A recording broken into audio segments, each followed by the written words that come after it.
আমার সামনের দাঁতগুলো একটু বড়, এতে করে আমি কথা বলা বা হাসাহাসি করার সময় একটা অস্বস্তি অনুভব করি। এছাড়া এর কারণে আমার ঠোঁটগুলো অনেক সময় আঘাতপ্রাপ্ত হয়। এমন অবস্থায় আমি যদি দাঁতগুলো স্কেলিং করি, ছোট করে নেই, তা কতটা শরীয়তসম্মত হবে? না, হাসির বিষয় না, দরকারি প্রশ্ন। কারণ এই প্রশ্ন যিনি করেছেন উনি আয়াতটা হয়তো জানেন, সেজন্য প্রশ্ন করেছেন। আল্লাহ কোরআনে কারিমে বলেছেন লা তাগয়িরা লিখালকিল্লাহ, আল্লাহর সৃষ্টিতে পরিবর্তন করা জায়েজ নাই। কেউ আজকাল দেখবেন ওই যে জাপানে একটা যুবক না কয়দিন আগে বাইর হয়েছে যে সে কুকুর হয়ে গেছে অনেক টাকা খরচ করে।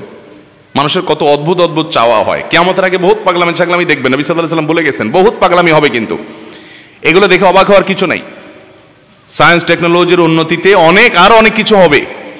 একটা সময় তো দাজ্জাল এসে নিজেকে আল্লাহ দাবি করবে, সেই সময়টাও আসবে এবং গোটা ওয়ার্ল্ডের সকল পাওয়ার একটা ব্যক্তির হাতে চলে যাবে। আস্তে আস্তে এটা কুকিত হয়ে যাচ্ছে, এটা সীমিত হয়ে আসছে, একটা ব্যক্তির কাছে চলে যাবে। এগুলো সব নবী সাল্লাল্লাহু আলাইহি ওয়াসাল্লাম বলে গেছেন।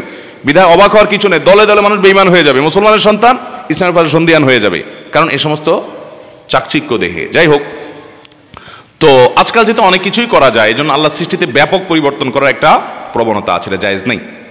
কিন্তু কারো দাঁত উঁচা আছে, তিনি দাঁতটাকে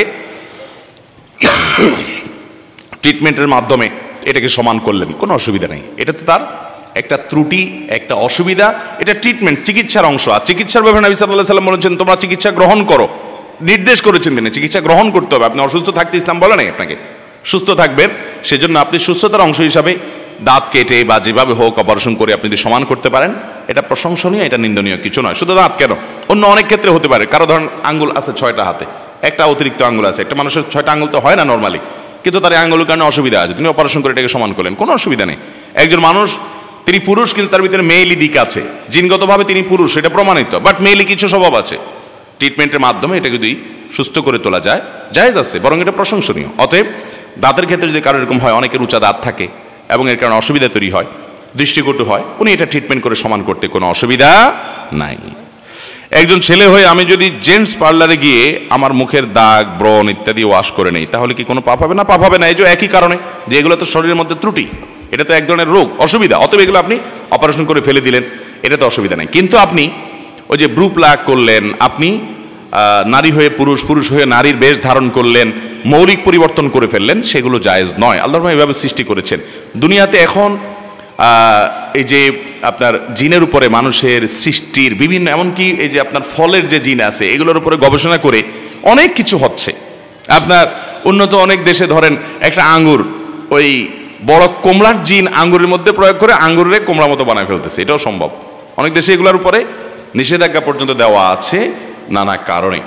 তো তথ্য প্রযুক্তির উন্নতিতে অনেক কিছুই হবে। আমাদের পরবর্তী জেনারেশন তো এমন একটা জায়গায় যাবে যে তাদের ইমানের উপর টিকে থাকা সো টাফ হয়ে যাবে।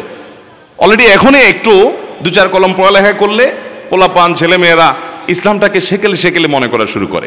নবী করিম সাল্লাল্লাহু আলাইহি ওয়াসাল্লামের প্রত্যেকটা ছত্রে ছত্রে ভবিষ্যদ্বাণী করে গেছেন যে কি হবে কিয়ামতের আগে। আল্লাহ তাআলা আমাদেরকে ভয়াবহ সময়গুলোতে ইমানের উপর অটল থাকার তৌফিক দান করুন, এসব বিভ্রান্তি যেন আমাদেরকে বেঈমান না করে।